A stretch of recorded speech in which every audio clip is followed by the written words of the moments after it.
पुणे शाखा पश्चिम सोलापूर आणि मनोरमा साहित्य मंडळी यांच्या वतीनं मराठी राजभाषा गौरव दिन मोठ्या उत्साहात साजरा करण्यात आला। महाराष्ट्र साहित्य परिषद पुणे शाखा पश्चिम सोलापूर आणि मनोरमा साहित्य मंडळी सोलापूर आयोजित मराठी भाषा गौरव दिन म्हणजे 27 फेब्रुवारी 2024 मनोरमा कॉन्फरन्स हॉल येथे साजरा करण्यात आला। कार्यक्रमाच्या अध्यक्षस्थानी महाराष्ट्र साहित्य परिषद पश्चिम मनोरमा सोलापूर शाखेचे अध्यक्ष माननीय श्रीकांतजी मोरे होते। प्रमुख पाहुणे म्हणून दयानंद महाविद्यालयाचे मराठी विभाग प्रमुख प्राध्यापक डॉक्टर राजशेखर शिंदे होते। व्यासपीठावर मनोरमा सखी मंचच्या अध्यक्षा, महाराष्ट्र साहित्य परिषदच्या उपाध्यक्षा शोभाताई मोरे, कार्याध्यक्षा सौ अस्मिताताई गायकवाड उपस्थित होत्या। ज्येष्ठ साहित्यिक लेखक वा शिरवाडकर यांचा स्मृतिदिन मराठी राजभाषा गौरव दिन म्हणून साजरा केला जातो। यावेळी अध्यक्ष माननीय श्रीकांतजी मोरे म्हणाले, समाजाशी निगडीत जे असतं तेच साहित्य असतं। समाजाचं सार म्हणजे साहित्य, समाजातून आलेले अनुभव तसेच लेखकाची अभिव्यक्ती साहित्यातून उमटत असते। साहित्यातून सहेतू मांडण्याचा प्रयत्न केला जातो। समाजाची विविध वैशिष्ट्य साहित्यातच येत असतात। मराठी भाषेचा विस्तार जगभर झाला आहे। मनोरमा परिवार हा साहित्याची जाण असणारा परिवार आहे। साहित्याला अर्थ करण्याची जोड देऊन परिवार परिपक्व केला आहे। मराठी ही फक्त आपली भाषा नाही तर आपली मायबोली आहे, ती आपली ओळख आहे।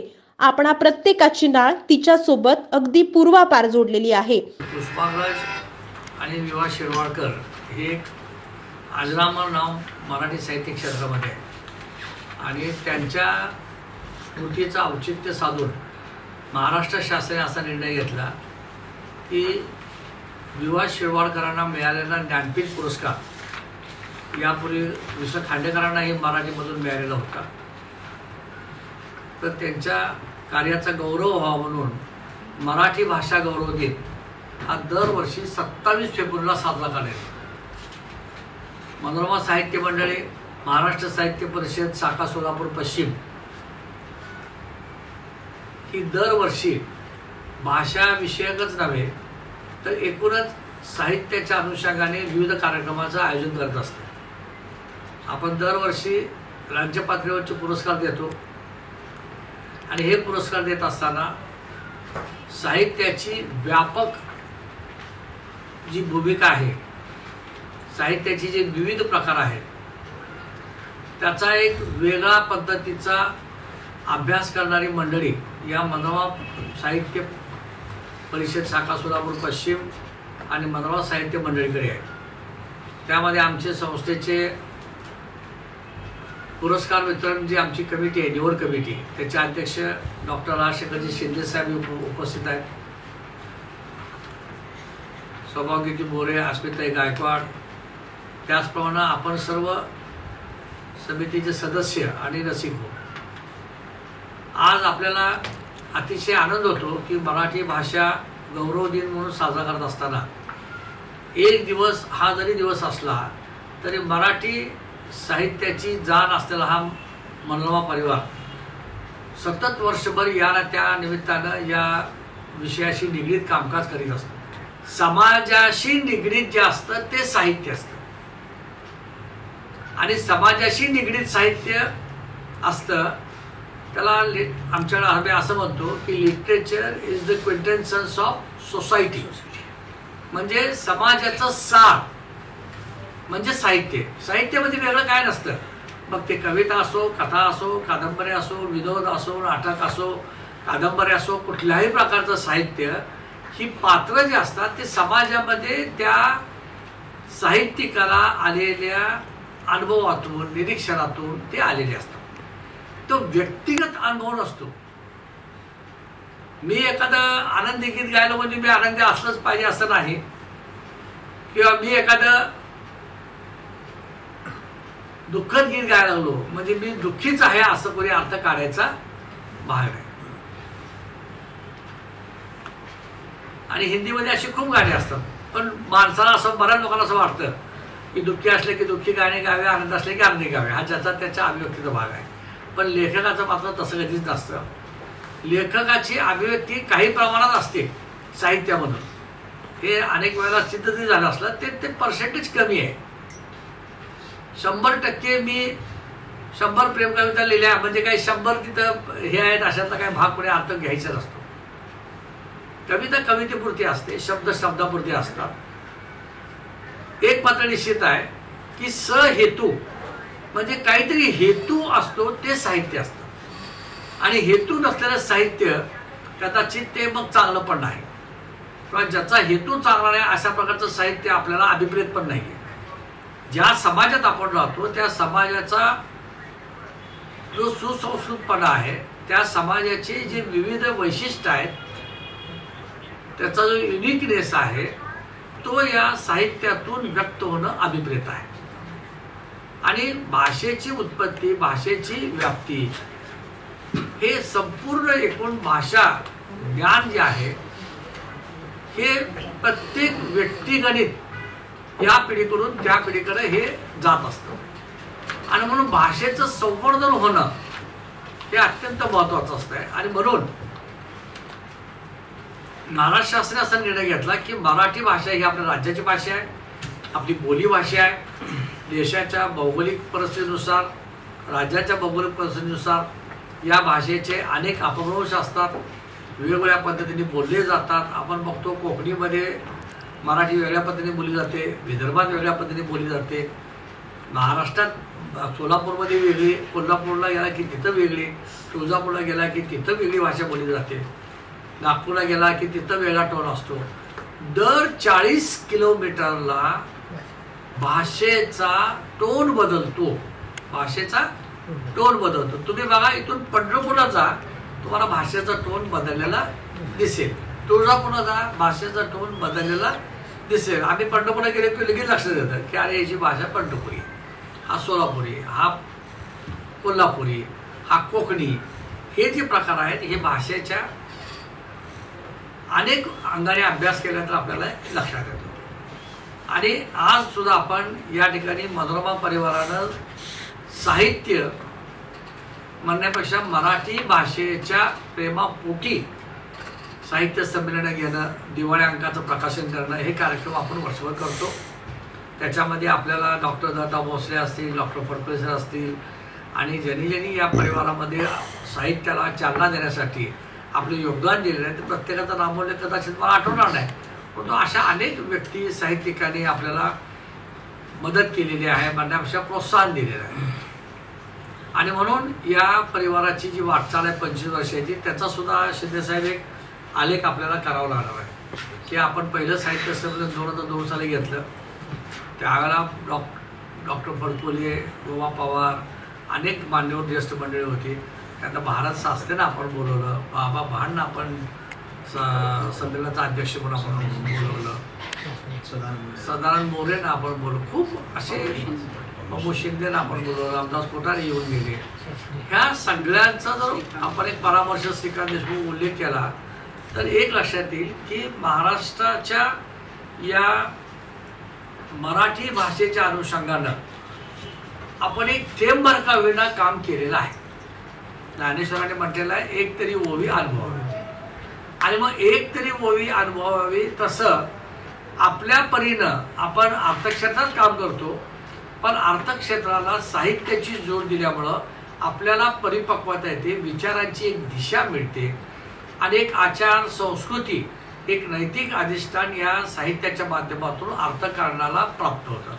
आणि म्हणून आपण वैचारिक बळ घेऊन त्याच्यामधून सुद्धा एक हेतू मिळवून आपण अर्थकारण सुद्धा चांगल्या पद्धतीने करू शकतो. आणि म्हणून आज आपण या मनोरमा साहित्य मंडळी, महाराष्ट्र साहित्य परिषद शाखा सोलापूरमधून आपण राजभाषा मराठी ही जी आमची आहे हा गौरव दिन साजरा करत असताना आज दुसरं एक औचित्याचा उल्लेख मला केला पाहिजे की दिवाळी अंकाला मुंबई ग्रंथालयाच्या वतीनं पुरस्कार मिळाला. त्या पुरस्कारासाठी डॉक्टर राजशेखर शिंदेसाहेब हे मुंबईला गेले, त्यांनी तो पुरस्कार स्वीकारला. त्याचं सुद्धा आपण या ठिकाणी विचारविनिमय चर्चा करणार आहोत. आणि एक प्रेरणा आपल्याला मिळाली की आपण काहीतरी या क्षेत्रामध्ये चांगलं काम करू शकतो साहित्याच्या माध्यमातून. आणि म्हणून आज या दिवाळी अंकाच्या माध्यमातून आपण पुढं त्रैमासिक काढता येईल का किंवा सामायिक अंक काढता येईल का हा सुद्धा विचार आपल्याला या ठिकाणी करायचा आहे. आज राजभाषा गौरव दिनानिमित्त आपण सगळे एकत्र जमलो आहोत। सर्वांना मी मराठीच्या या ठिकाणी शुभेच्छा देतो। सौभाग्यवती अस्मिताताई गायकवाड म्हणाल्या, माझ्या मराठीची बोलू कौतुके, परी अमृता तेही पैजाचे जिंके। मराठी भाषा हीच आमची मातृभाषा। मराठी भाषा ही समृद्ध आहे। अनेक साहित्यिकांनी मराठीचा गौरव केलेला आहे। कोणतीही गोष्ट सातत्याने करा, त्यात यश नक्कीच मिळतं। आज आपण सगळेजणांनी मिळून आज मराठी भाषा गौरव दिनाचा कार्यक्रम घेतला। त्या मराठी भाषा गौरव दिनाच्या खूप खूप मी शुभेच्छा देते। माझ्या मराठीचे बोल कौतुके, अमृतातही पैजा जिंके, अशी आपली मराठी आहे, जिचा आपल्याला सार्थ अभिमान आहे। आणि खरोखरच आज मी मराठी असं जेव्हा अभिमानाने म्हणतो, तर त्यावेळेस प्रत्येक मराठी माणसाची मान अशी जेव्हा गर्वाने उंच होत असते। या मराठी भाषेसाठी अनेक साहित्यिकांनी त्यांच्या अनेक साहित्यामध्ये आपण बघतो की मराठीचं जे त्यांचं कौतुक त्यांनी केलेलं आहे, आस्था दाखवलेली आहे, ती आस्था प्रत्येक घरात दिसायला पाहिजे, समाजात दिसायला पाहिजे। आणि त्यासाठी प्रत्येकाने काम करण्याची गरज आहे। मनोरमा परिवार त्यासाठीच काम करतोय। कारण आपण बघतो की मराठीबद्दल अनास्था दाखवण्याची बऱ्याचदा आपल्याला दिसते। आत्ताच वहिनी म्हटल्याप्रमाणे आपल्याला येत नसताना आपण इंग्लिश बोलण्याचा प्रयत्न करतो, हिंदी बोलण्याचा प्रयत्न करतो, पण आमचं मराठी आम्ही ठामपणे आमच्या मराठीमध्ये ताठमानेने बोलत नाही। त्यामुळं की आपल्या मराठीचा अभिमान आपणच स्वतःपासून बाळगला पाहिजे, तेव्हाच लोक बाळगणार आहे। तर मनोरमा परिवार असं नाही आहे, म्हणजे प्रत्येक साहित्यिक आहे त्यांचा तर गुणीजनांचा गौरव करतोय, पण मराठी भाषेची सुद्धा समृद्धी वाढावी यासाठी आम्ही सगळेच जण प्रयत्नशील आहोत, यापुढेही राहू, हे या गौरव दिनाच्या निमित्ताने मी आवर्जून सांगते। आणि विशेष म्हणजे दुसरा आमच्या सगळ्यांचा आनंदाचा क्षण आहे आणि सगळ्यांसाठी अभिमानाचा क्षण आहे। आमच्या वहिनी मनोरमा सखी मंच अध्यक्ष शोभाताई मोरे आणि ज्यांच्यामुळे खरं तर हा पुरस्कार मिळाला, असे आमचे मार्गदर्शक श्रीकांतजी मोरे साहेब, या दोघांमुळे हे खरं तर, कारण कल्पना सगळी साहेबांची होती आणि आम्ही तरी संपादिका असलो तरी सगळे कष्ट खरोखर साहेबांचे आहेत। मी त्या दोघांनाही खूप खूप शुभेच्छा देते की हा तुमच्या दोघांच्या कष्टामुळे।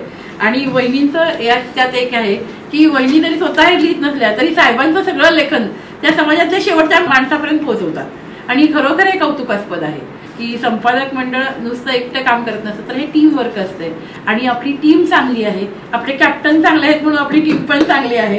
आणि खरोखरच आज मनोरमा परिवार इतक्या उत्तुंग यशाला पोहोचतोय, त्याचं कारण एक आहे की अविरतपणे साहेब काम करत असतात।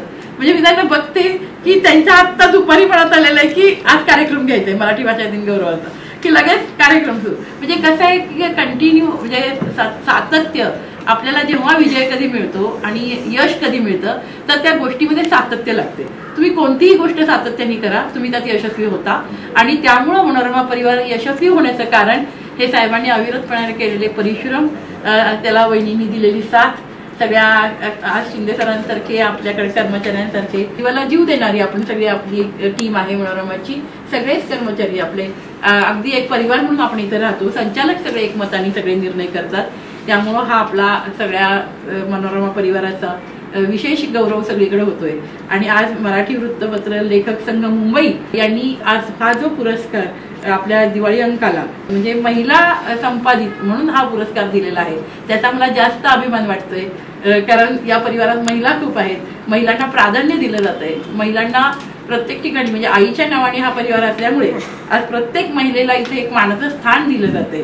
तर त्यामुळं या मराठी वृत्तपत्र लेखक संघ मुंबई यांचं मी खूप खूप आभार मानते, धन्यवाद देते त्यांना की त्यांनी आमच्या दिवाळी अंकाला दुसऱ्या वर्षीच्या त्या योग्य समजलं आणि आमचं योग्य परीक्षण करून आमचा बहुमान केला। त्याबद्दल मराठी वृत्तपत्र लेखक संघ मुंबई, त्याचे अध्यक्ष रवींद्र मालुसरे आणि मुख्य कार्यवाह प्रशांतजी घाडीगावकर या दोघांचंही, त्यांच्या सगळ्या मंडळाचंही मी मनपूर्वक ऋण व्यक्त करते मनोरमा परिवाराच्या वतीने। आणि परत एकदा आदरणीय शोभाताई मोरे यांना हा पुरस्कार त्यांच्या नावाने आपल्याला मिळाला, त्याबद्दल त्यांचंही ऋण व्यक्त करते। आदरणीय श्रीकांतजी मोरे साहेबांचं ऋण व्यक्त करते। शिंदे सर स्वतः गेले हा पुरस्कार घ्यायला, खरं तर आम्हाला जायचं होतं पण अचानक नाही जमलं। पण खरं सांगते, कार्यकारी संपादक म्हणून तुम्ही तिथे गेलात, ती आमची उंची वाढवली आपल्या परिवाराची आणि तुम्ही जे कष्ट केले त्याच्याही ते सार्थक झालं। आता दोन्ही गोष्टी म्हणजे परमेश्वर ते घडून आणत असतो सर, जे काम करतात त्यांना मिळत असतं ते आपोआप, त्यामुळे ते आपल्याला मिळालं। आम्ही केलं तर तुम्ही, त्यामुळे तुम्ही जाऊ शकला, तुम्ही जाऊ शकला। तर त्यामुळं ते तुम्हाला मिळालेलं आहे. त्यामुळे त्यांचंही मी खूप खूप ऋण व्यक्त करते. डॉक्टर राजशेखर शिंदे यावेळी बोलताना म्हणाले, मराठी ही आपल्या भारतातल्या 3ऱ्या क्रमांकाची भाषा. महाराष्ट्रात 14 कोटी लोक मराठी भाषा बोलतात. दरवर्षी 2000 पुस्तकं प्रकाशित होतात. पुस्तकं, मासिकं नेहमी वाचत चला.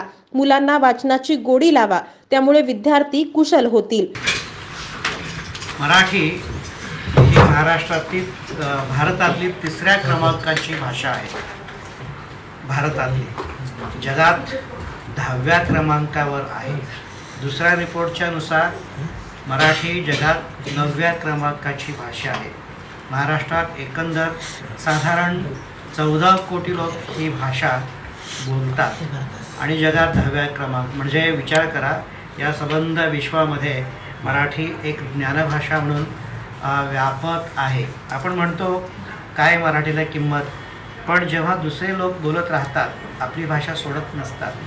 काल तिथे एक वक्ते म्हणत होते की मी उत्तर अमेरिकेत गेलो होतो आणि ते आपल्याच भाषेतून बोलत होते आणि माझ्याकडे ट्रान्सलेटर होता. मी माझ्या भाषेतून बोललो आणि त्या ट्रान्सलेटरला कळत नव्हतं तेव्हा मी इंग्लिशमधून बोललो. ते लोक मात्र इंग्लिश अजिबात बोलत नव्हते. आपण भारतीय असे आहोत, महाराष्ट्रीयन असे आहोत, अनेक भाषा स्वीकारतो, परिणामी आपल्या भाषेत आपण कुपोषित होत चाललो आहोत. पण मराठी मरेल का, मरणार नाही असं चित्र दिसतं. किती इंग्लिश मिडियमच्या शाळा आहेत, त्या इंग्लिश मिडियम शाळेमध्ये शिकणारे आणि शिकवणारे 100% लोक मराठी इंग्लिश बोलतात का, हे उदाहरण, हे मत अत्यंत व्यस्त प्रमाणात आहे. अनेक प्रयोग होतात, प्रयोग जातात, हे प्रयोगासाठीच असतात. साधारण 2400 वर्षापासून मराठी आहे आणि उलट आत्ता मराठी वाढणार आहे. जेवढं आपण जगविख्यात होत जाऊ, जेवढं आपण लांब जाऊ, तिथे गेल्यानंतर त्यातला सगळा पोकळपणा कळतो आणि पुन्हा आपण स्वग्रही यायला लागतो. पुन्हा आपण आपल्या मराठीकडे येत जातो, आपल्या मातृभाषेकडे येत जातो. हे वैश्विक सत्य आहे. मराठी थोडीशी, भारतीय भाषा थोड्याशा काही कॉम्प्लेक्स, गुंतागुंतीच्या असतात आणि हे खरं आहे. त्यामुळे आपल्याला असं वाटायला लागतं मराठी मरेल, मरणार नाही. स्पेसिफिक काय, इंग्लिशमध्ये एकच शब्द अनेक अर्थाने, उदाहरणार्थ क्युरिओसिटी, कुतूहल. मराठीमध्ये कुतूहलाला जिज्ञासा, कुतूहल किंवा उत्सुकता, औत्सुक्य असे वेगवेगळे शब्द आहेत. पण तरीही हे सर्व शब्द समानार्थी नाहीत. आता मी उदाहरण देतो. सरांच्या एकंदर कवितेमधील काही निवडक कविता मी निवडलेल्या आहेत. त्याचं पुस्तक आता श्री मनाचे बोल या अर्थाने, जसे मनाचे श्लोक तसं श्री मनाचे बोल या शीर्षकानंही ते पुस्तक लवकर येईल. त्यामध्ये एक आईच्या कविताचा गठ्ठा आहे, असा एक गुच्छ आहे. एकच विषय आई, 29 कविता आईच्या, 29 कविता आईच्या प्रेमाविषयी, आईच्या ममतेविषयी, आईच्या वात्सल्याविषयी. या कवीला सारखं कुतूहल आहे आणि हे कुतूहल आहे म्हणून आईच्या वात्सल्याला, प्रेमाला हा कवी सारखा पोखरून आत जातो आहे आणि शोध घेतो आहे. त्याच्या दृष्टीने ती अंधार गुहा आहे. कवीचा कुतूहल संपत नाही. जिथे विषय संपत नाही ती कला असते. ती जेव्हा पूर्ण कळत नाही, अजून हवावंसं वाटतं, तेव्हा ती कला असते. हे कुतूहल. पण समजा मला यांच्या कवितेविषयी जिज्ञासा आहे, म्हणजे इथे अर्थ बदलला. कुतूहल खोल घेऊन जातं, डोहात घेऊन जातं, कुहरात घेऊन जातं. पण जिज्ञासा माहिती करून घेते. फक्त एवढं मला एकच विषय आहे, 26 कविता आहे, वेगळ्या पद्धतीने आईला त्यांनी निहाळलेला आहे. मी कृत्रिम असेल, माझ्यापुरता हा जिज्ञासेचा विषय संपला. इंग्लिशमध्ये एकच शब्द क्युरिओसिटी, पण मराठीमध्ये कुतूहल आहे. वेगळा प्रचंड अर्थ आहे, व्यापक आहे. पुन्हा एखादी नदी वाहत जावी आणि आपल्यासोबतचा संपूर्ण परिसर प्रदेश संपन्न करत जाते, आलेली घाण धुवून टाकते आणि आजूबाजूचा संपूर्ण परिसर संपृक्त करते, हे कुतूहल असतं. पण जिज्ञासा संपृक्ततेच्या दृष्टीने नसतं. जिज्ञासा मला तेवढ्यापुरतीची आत्मतृष्टी असते, आत्मतृप्ती असते. ती संपली की संपली, जिज्ञासा खोल घेऊन जाते. हा मराठीचा फरक आहे. कविश्रेष्ठ कुसुमाग्रज यांच्या स्मरणानिमित्त 27 फेब्रुवारी हा दिवस आपण साजरा करतो. 2000 पुस्तके दरवर्षी प्रकाशित होतात. साधारण 500 दिवाळी अंक प्रकाशित होतात आणि मागच्या वर्षापासून 501 दिवाळी अंक म्हणूया, तो 501वा म्हणजे पुढचा एकम स्थानी मनोरमा आहे. आणि या एकम स्थानावरच आपल्याला दुसऱ्या पावलाला एक चांगला शिखर सर करता आलेला आहे. हा 27 फेब्रुवारीचा एक अविस्मरणीय अनुभवाचा भाग आहे. आपण सर्व रसिक आहात, सुज्ञ आहात. भाषा टिकवतो आपण, काही अडचण नाही. पण थोडंसं घरात पुस्तके नेत चला. आठवड्यातून 60-70 रुपयाची पुस्तकेसुद्धा आपल्याला चांगली मिळतात. एखाद्या घरात साप्ताहिक सकाळ, एखाद्या दिवशी गृहशोभिका, महिलांसाठी खूप चांगला हा अंक आहे, मासिक आहे. गृहशोभिकेचा अंक नेला तर कितीतरी त्यात माहिती असते. ही माहिती आपल्याला घरात मिळते. अशी पुस्तके नेऊन टेबलवर टाकावीत. तेव्हा मुलांना तुम्ही मोबाईल बघू नका, मोबाईलमध्ये अडकू नका, ही सांगण्याची वेळ येत नाही. काय आहे म्हणून कुतूहलाने मुलं वाचतात, चाळतात, हळूहळू चाळायला लागतील, हळूहळू बोलायला लागतील त्या पुस्तकावर. तर ही पुस्तकाची किमया असते. घरी किमान एक अंक, पुस्तक म्हणत नाही, एखादा कुठला तरी साधा अंक नेत चला, टेबलवर ठेवत चला. जेवणाच्या वेळी सांगा, हे खूप छान आहे बरं का. याच्यात एवढं म्हटलं की मुलांचं कुतूहल जागृत होतं आणि त्याकडे हळूहळू मुले जातील. आणि मनोरमा परिवार, विशेषतः मोरेसाहेब, शोभाताई या माझ्याकडे नेहमीच थोडंसं कृपादृष्टीने पाहत राहतात आणि प्रतिनिधी म्हणून मला काल पाठवून एक सुंदर गोष्टीचा साक्षीदार पाहिला. त्यांनी मला पात्र समजलं. मी या तिघांचाही आभार प्रकट करतो. सौभाग्यवती शोभाताई मोरे म्हणाल्या, मराठीचा जागर आपण सर्वांनीच केला पाहिजे. मला माझ्या भाषेचा अभिमान असायला हवा. मी मराठीतूनच बोलेन असा अभिमान बाळगा आणि याची सुरुवात आपल्यापासूनच करूयात. नमस्कार. प्रथम सर्वांना मराठी भाषेच्या दिनानिमित्त, विवा शिरवाडकरांच्या जन्मदिनानिमित्त आपण हा कार्यक्रम आयोजित करतो आणि पूर्ण महाराष्ट्रामध्ये हा कार्यक्रम आपण बघतो की मराठी भाषेचं संवर्धन, प्रचार हा झाला पाहिजे आणि त्यासाठी प्रत्येक ठिकाणी छोटे मोठे कार्यक्रम केले जातात. मनोरमा साहित्य मंडळी, मनोरमा शाखेतर्फे सुद्धा आपण कार्यक्रम आयोजित करतो आणि त्या माध्यमातून मराठी ही जपली पाहिजे, प्रत्येकाने आपली संस्कृती जपली पाहिजे हे सगळ्यांना मनापासून वाटतं. आणि म्हणून मराठीचा जर जागर करायचा असेल तर आपण सगळ्यांनी मी मराठी म्हटलं पाहिजे आणि मी मराठीतून बोललं पाहिजे. बराच वेळा समोरचा माणूस भेटला की आपण कारण नसताना उगीच न येणाऱ्या इंग्लिशमधून बोलतो, मोडक्या तोडक्या हिंदीमधून बोलतो. पण आपण जर त्याला मराठीतून नमस्कार म्हटलं तर तोही आपल्याला नमस्कार म्हणू शकतो. पण आपण तसं करत नाहीये, उगीच त्याच्या भाषेमध्ये जाऊन बोलतो. मला माझ्या भाषेचा अभिमान असलाच पाहिजे. मला जर लागलं तर मी पटकन आई ग म्हणते, कारण ती माझी मायबोली आहे, मातृभाषा आहे. इंग्लिशमधला माणूस असेल तर तो थोडंसं बोलणार असेल, इंग्लिश मिडियमच्या शाळेत जाणार असेल तर तेवढ्यापुरतं काहीतरी वेगळं बोलेल. पण खरा जो मायबोलीमध्ये बोलतो तो आई गच म्हणेल. अगदी साधं उदाहरण म्हणजे घरी जर एखादी भाजी छान झाली, आमटी छान झाली तर मराठीमधून त्याची देणारी दाद आणि इंग्लिशमधून येणारी दाद ही खूप वेगळी असते. म्हणून मला नेहमीच असं वाटतं की मराठीचा जागर हा प्रत्येकाने केलाच पाहिजे. सगळ्यात महत्त्वाचं मला मोरेसाहेबांचा या ठिकाणी आभार मानायला लागले, जरी ते माझे मिस्टर असतील तरी, की आपण दिवाळी अंक काढूया. जे जे लेखक किंवा जे साहित्यिक आहेत की त्यांच्या दिवाळी अंकापर्यंत लेख जातात पण ते पोचत नाहीत, पण ते तेवढेच कसदार आहेत, सृजनात्मक आहेत, त्याच्यातून काहीतरी घेण्यासारखं आहे. असे जे लेख आहेत पण त्यांना काही दिवाळी अंकामध्ये संधी मिळत नाही, मग आपण त्यांना मनोरमाचं व्यासपीठ देऊया, हा एक विचार त्यांच्या डोक्यात होता. त्यामुळे आपण मागच्या वर्षी दिवाळी अंक काढला आणि यावर्षी सुद्धा त्या दिवाळी अंकामध्ये खूप लोकांनी खूप छान लिहिलेलं होतं. यावर्षी सुद्धा दिवाळी अंकाचं अगदी शेवटच्या 15 दिवसामध्ये ठरलं की आपण दिवाळी अंक काढूया. आणि कारण साहेब म्हणाले नाही यावर्षी काढायचं नाही, पण मी म्हटलं की काढूया, कारण त्याच्यातनं खूप महत्त्वाचं असतं की ते लिहिलं जातं. आणि बराच वेळा असं होतं की काही गोष्टी आपण बोलत नाही आणि जेव्हा आपण त्या लिहितो, त्या व्यक्त करतो, तेव्हा मनावरचं ओझं पण बऱ्यापैकी कमी होतं. हा तुम्ही अनुभव घेऊ शकता. साहेबांच्या बऱ्याच पुस्तकांचं मी अभिवाचन करते. आत्ता जे मनात शिरताना असेल तर माणसाचं मन कसं आहे, आत्ता इथं आहे.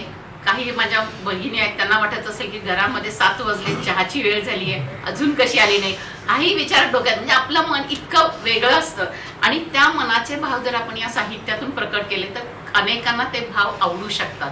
तर त्या दृष्टीनं प्रत्येकाने विचार केला पाहिजे. आणि पुढची अशी गोष्ट आहे की A to Z आपण जे 26 अक्षर म्हणतो, अल्फाबेट्स म्हणतो, पण मराठीमधले अ आ इ ही 12 खडी आणि क ते ञ पर्यंतचे व्यंजन हा एक मंत्र आहे. हे तुम्हाला कदाचित माहीत असेल किंवा माहीत नाहीये. तर अ म्हणल्यानंतर त्याच्या अनुस्वार देऊन असा जर तो तुम्ही पूर्ण मंत्र म्हणला तर सगळ्या मंत्रांमध्ये त्याला मोठा मंत्र आहे आणि तो जर तुम्ही दररोज म्हणत गेलात तर त्याचा तुम्हाला उपयोग म्हणजे ओंकार साधनेच्या माध्यमातून तुमच्या लक्षात येईल की तुमच्या अनेक आजार बरे करण्यासाठी हा श्लोकांचा, या शब्दांचा उपयोग होत असतो. आपली जी चक्र आहे षटचक्र ध्यान मधली, तर त्या चक्रांचा सुद्धा ही अक्षरं त्याच्यामध्ये उपयोग होतात. अगदी साधं जाता एक सांगते की एक पेशंट कार्डिओलॉजिस्टकडे गेला होता, हृदय तज्ञांकडे. त्या दिवशी होती आषाढी एकादशी आणि त्यांनी जेव्हा त्याचं ECG पाहिला, सगळं त्रास झालेलं बघितल्यानंतर ते म्हणाले की आता काही नाही, तू फक्त आता घरी जा आणि विठ्ठल विठ्ठल म्हण. त्याला वाटलं की कदाचित माझं हेच औषध असेल. तो घरी गेला आणि तो कंटिन्युअस विठ्ठल विठ्ठल म्हणत राहिला आणि नंतर तो 4 महिन्यानंतर डॉक्टरांना एकदा आपलं दाखवूया तर काय झालंय, कुठपर्यंत माझा आजार कमी झालाय, वाढलाय म्हणून तो तिथे जातो. त्या दिवशी नेमकी कार्तिक एकादशी असते आणि जेव्हा डॉक्टर ECG वगैरे सगळं चेक करतात, त्याचं बाकीचं चेकिंग करतात, तेव्हा त्याला लक्षात येतं की त्याचे पूर्ण म्हणजे त्याचं जे हार्टचे जे त्रास असतात ते पूर्ण संपलेले असतात. जेव्हा आपण विठ्ठल विठ्ठल म्हणतो, ठला ठ म्हणतो, तेव्हा आपल्या हार्टवर, हृदयावरती त्याचा परिणाम होतो. म्हणजे एवढी 12 खडी आपली म्हणजे परिणामकारक आहे. फक्त आपण त्याकडे कसं बघतो आणि किती बघतो हे खूप महत्वाचं आहे. पण माझी मराठी भाषा ही खूप श्रेष्ठ आहे हे प्रत्येकाने जर मनात ठेवलं आणि मी मराठीतूनच बोले. आज सरांनी जसा अनुभव सांगितला तसा जपानला आम्हाला आलेला अनुभव होता की आम्ही जेव्हा जपानमध्ये गेलो तेव्हा 99.5% लोक जपानी भाषेमध्ये बोलत होते. आम्हाला काही मागायचं असेल तर आम्हाला हातवारे करून बोलावं लागत होतं. साहेबांना जेव्हा औषध आम्हाला एका मेडिकल स्टोअरमध्ये मागायला गेलो तर त्याला ते काही कळेना. शेवटी साहेब इंग्लिशमधून बोलले गुगलवरती. त्या गुगलने ट्रान्सलेट केलं जपानी भाषेमध्ये आणि नंतर त्यानं सांगितलं आमच्याकडे हे औषध नाही. म्हणजे इतकं त्या प्रत्येक देशाला स्वतःच्या भाषेचा अभिमान. मग आपण का बाळगायचा नाही? तर आपणही तो बाळगला पाहिजे. आणि 27 फेब्रुवारी हा एकच दिवस नाही तर आपण 365 दिवस मराठीचा जागर केला पाहिजे. मराठीतून लिहिलं पाहिजे. मराठीतून दररोज काही 10 ओळी असतील, 1-2 पानं असतील, 5 पानं असतील, दररोज मी ते एवढी वाचेन आणि मग मी झोपेन. जसं आपण मुलांना म्हणतो की मोबाईल बघू नका, त्यापेक्षा तुम्ही मराठीचं पुस्तक वाचत बसा, त्यातली एखादी गोष्ट वाचून दाखवा. साने गुरुजींच्या गोष्टी मुलांना वाचून दाखवा तर तुमच्या लक्षात येईल की त्यांनाही मराठीची गोडी लागते. आणि हे सगळं आपल्या हातात आहे. सुरुवात आपण आपल्यापासून करूया. पुन्हा एकदा सगळ्यांना मराठी दिनानिमित्त शुभेच्छा देते. आणि आम्हाला जो मराठी वृत्तपत्र लेखक संघ मुंबई त्यांचा 75वा अमृत महोत्सवी कार्यक्रम आहे आणि त्यामध्ये दिवाळी अंकाला, आपल्या दुसऱ्या वर्षाच्या दिवाळी अंकाला जो पारितोषिक मिळालेला आहे, सन्मान मिळालेला आहे, त्यासाठी मी त्यांचे पण आभार मानते. आणि हा पारितोषिक स्वीकारण्यासाठी माझे बंधू डॉक्टर राशिका शिंदे त्या ठिकाणी गेले होते. कार्यकारी संपादक ते आहेत. त्यांनी ह्याच्यामध्ये लेख घेताना खूप त्यांना त्यासाठी कष्ट घ्यावे लागले. तर त्यामुळे हा दिवाळी अंक अजून सरस झालेला आहे. यामध्ये ज्यांनी लेखन केले त्या सगळ्या लेखकांचं, कवींचं मी या ठिकाणी आभार मानते. आणि असंच आपल्या दिवाळी अंकाला दरवर्षी पारितोषिक मिळावं असा कसदार दिवाळी अंक मोरे साहेब तुम्ही यापुढेही काढावा, यासाठी मी निश्चित तुम्हाला विनंती करते. या कार्यक्रमाचं सूत्रसंचालन महाराष्ट्र साहित्य परिषदेच्या सचिव शिल्पा कुलकर्णी यांनी केलं. सौ शोभाताई मोरे यांनी आभार मानले. या कार्यक्रमात सर्व लेखक, कवी, रसिक, श्रोते, प्राध्यापक यांच्यासह महाराष्ट्र साहित्य परिषदेच्या सचिव शिल्पा कुलकर्णी, सदस्य अजय मोरे, कमलाकर पुजारी, नीलकंठ करंडे, सहसचिव सुनील पाटील, पुरुषोत्तम साखरे, संतोष धमगुंडे, दीपक सुरवसे, शिवशंकर सावंत, दीपमाला जाधव, प्राची गोसावी, जयश्री शिंदे, मोनिका ढोकरे आदींची उपस्थिती होती. हा कार्यक्रम महाराष्ट्र साहित्य परिषद पुणे शाखा पश्चिम मनोरमा सोलापूर या शाखेच्या वतीनं घेण्यात आला.